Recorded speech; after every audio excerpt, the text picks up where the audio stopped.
നമസ്കാരം. ഡിവോഴ്സ് ഇന്ന് നമ്മൾ ഏറ്റവും അധികം കാണുകയും കേൾക്കുകയും ചെയ്യുന്ന പദം. എളുപ്പത്തിൽ ഡിവോഴ്സ് കിട്ടാൻ എന്താണ് മാർഗം? എത്ര നാൾ വേണ്ടിവരും? എത്ര ചെലവ് വരും? എന്നൊക്കെയുള്ള സ്ഥിരം കൊറികൾ ധാരാളം ലീഗൽ പ്രശ്നത്തിലേക്ക് വരുന്നുണ്ട്. ഡിവോഴ്സിനെ അത്രയ്ക്ക് ഈസിയായ പ്രോസസ്സായാണ് പൊതുവെ കണക്കാക്കപ്പെടുന്നത്. വിവാഹം പോലും ഒരു ജോക്കായി കാണുന്നവരുണ്ടാകാം. വിവാഹമോചന കേസുകൾക്ക് ഫീസിൽ പ്രത്യേക ഡിസ്കൗണ്ട് അനുവദിക്കുന്ന വക്കീലന്മാർ പോലും ഉണ്ടെന്നാണ് പറഞ്ഞു കേൾക്കുന്നത്. വിവാഹം വളരെ എളുപ്പം ചെയ്യാമെങ്കിലും ഡിവോഴ്സ് നമ്മൾ കരുതും പോലെ അത്ര വളരെ ഈസിയായി ചെയ്യാവുന്ന ഒരു ഏർപ്പാടല്ല. നിയമത്തിന്റെ സഹായത്തോടു കൂടി മാത്രമേ വിവാഹമോചനം സാധ്യമാകൂ എന്നറിയാമല്ലോ. മാരേജ് ഏതു വിധത്തിൽ ചെയ്താലും ഡിവോഴ്സ് കോടതി വഴി ഡിസോൾവ് ചെയ്യണം. അല്ലാത്ത പക്ഷം മാരിറ്റൽ ടൈ അവിടെ തന്നെ ഉണ്ടായിരിക്കും. ആ ടൈ മുറിക്കുകയാണ് ഡിവോഴ്സ്. ഒരിക്കലും പരസ്പരം കണ്ടുമുട്ടാത്ത പാതകളിലേക്കുള്ള വേർപിരിയൽ. അതിലൂടെ പങ്കാളികൾ നേരിട്ടും പരോക്ഷമായും അനുഭവിക്കുന്ന വൈകാരിക പ്രശ്നങ്ങൾ ആരും പങ്കുവയ്ക്കാറില്ല, അഥവാ അനുഭവിച്ചവർ പുറത്തു പറയാറില്ല. വിവാഹമോചനത്തിന്റെ ഗ്രാഫുകൾ ഉയർന്നു നിൽക്കുമ്പോഴും ഡിവോഴ്സുമായി ബന്ധപ്പെട്ട് നമ്മൾ ഓർത്തിരിക്കേണ്ട ചില സുപ്രധാന വസ്തുതകളിലേക്കാണ് ഇന്ന് പ്രിയപ്പെട്ട വ്യൂവേഴ്സിന്റെ ശ്രദ്ധ ക്ഷണിക്കുന്നത്.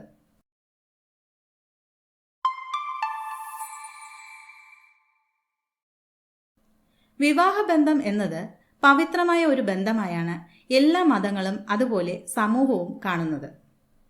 കുടുംബവും സമൂഹവും ഒക്കെ കെട്ടുറപ്പുള്ളതാകുന്നത് വിവാഹബന്ധത്തിലൂടെയാണ്.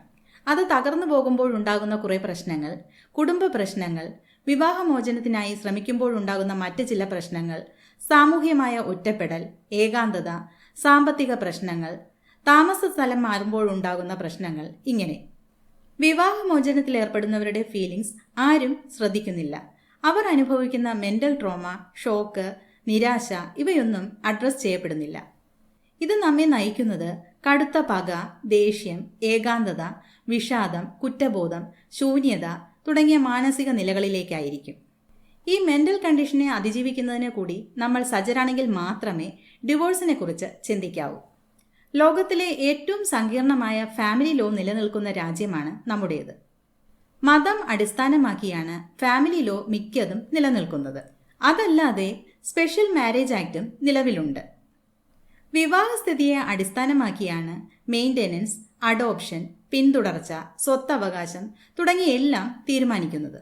ഇതുമായി ബന്ധപ്പെട്ട് മതനിയമങ്ങൾ കൂടാതെ നിരവധി ആക്ടുകളും റൂളുകളും രാജ്യത്ത് നിലവിലുണ്ട്.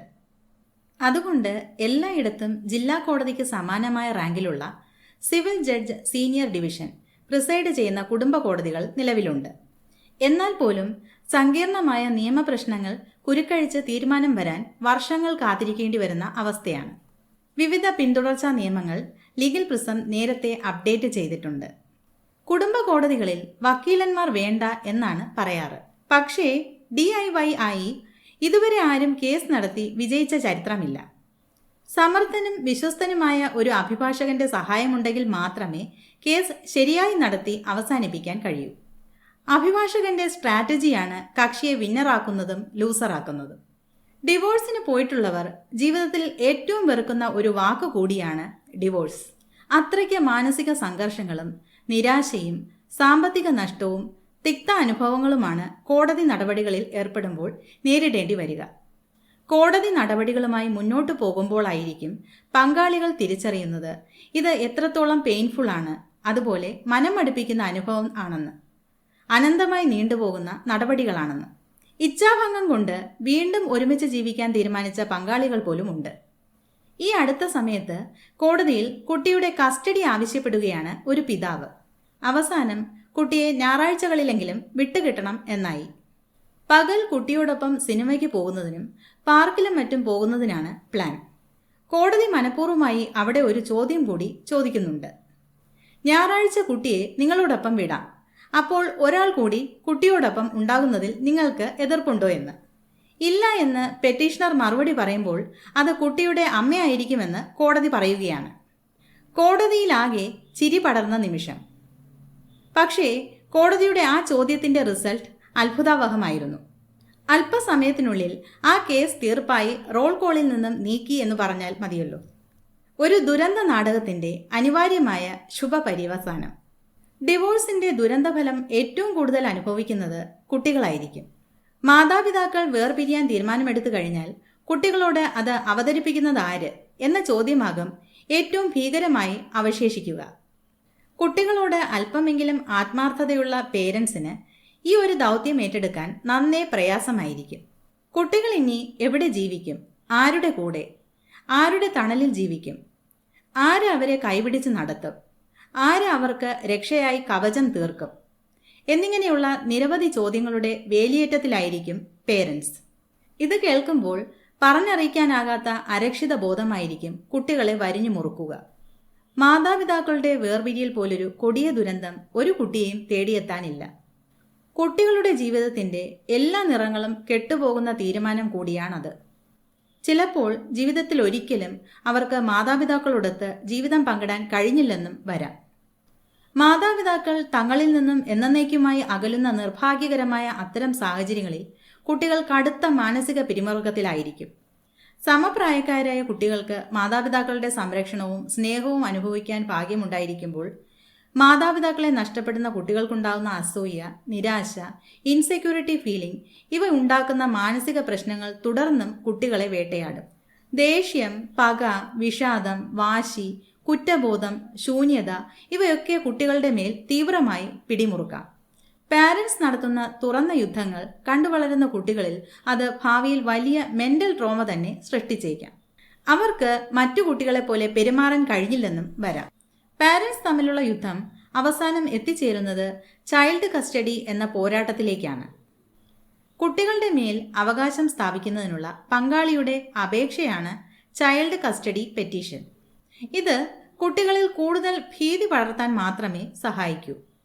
കുട്ടിയുടെ ക്ഷേമം മുൻനിർത്തിയായിരിക്കും കോടതി ഇതിൽ തീരുമാനം എടുക്കുക. കുട്ടിയുടെ വയസ്സ്, ആൺകുട്ടിയോ പെൺകുട്ടിയോ എന്നത്, കുട്ടി ജീവിച്ചു വന്ന വീട്, അവിടുത്തെ ബന്ധങ്ങൾ, സാമ്പത്തിക സുരക്ഷിതത്വം, മതവിശ്വാസം എന്നിങ്ങനെയുള്ള ഘടകങ്ങൾ വിലയിരുത്തിയാണ് കുട്ടിയുടെ കസ്റ്റഡി അനുവദിക്കുന്നത്. ചെയ്യാത്ത കുറ്റത്തിന് കൊടിയ ശിക്ഷ ലഭിക്കുന്ന അവസ്ഥയാണ് കുട്ടികൾക്ക് നേരിടേണ്ടി വരിക. അത് എത്ര ഹീനമായിരിക്കുമെന്ന് പേരൻസ് ചിന്തിക്കേണ്ടതാണ്. പേരൻസ് പിരിയാൻ തീരുമാനിച്ചെന്ന് കുട്ടികളെ അറിയിക്കേണ്ടത് വളരെ ശ്രദ്ധയോടും കരുതലോടും ചെയ്യേണ്ടതാണ്. ചിലപ്പോൾ അവരുടെ കണ്ണുകൾ നിറഞ്ഞ് കവിളിലൂടെ അത് അണപൊട്ടി ഒഴുകിയേക്കാം. പ്രിയപ്പെട്ട കളിപ്പാട്ടങ്ങളും മിഠായിയും നിലത്തേക്ക് വലിച്ചെറിഞ്ഞ് പ്രതിഷേധിച്ചെന്ന് വരാം. കുട്ടികളുടെ പ്രത്യേകത അവർക്ക് നമ്മൾ മുതിർന്നവരുടെ നിയമമൊന്നും അറിയില്ല എന്നതാണ്.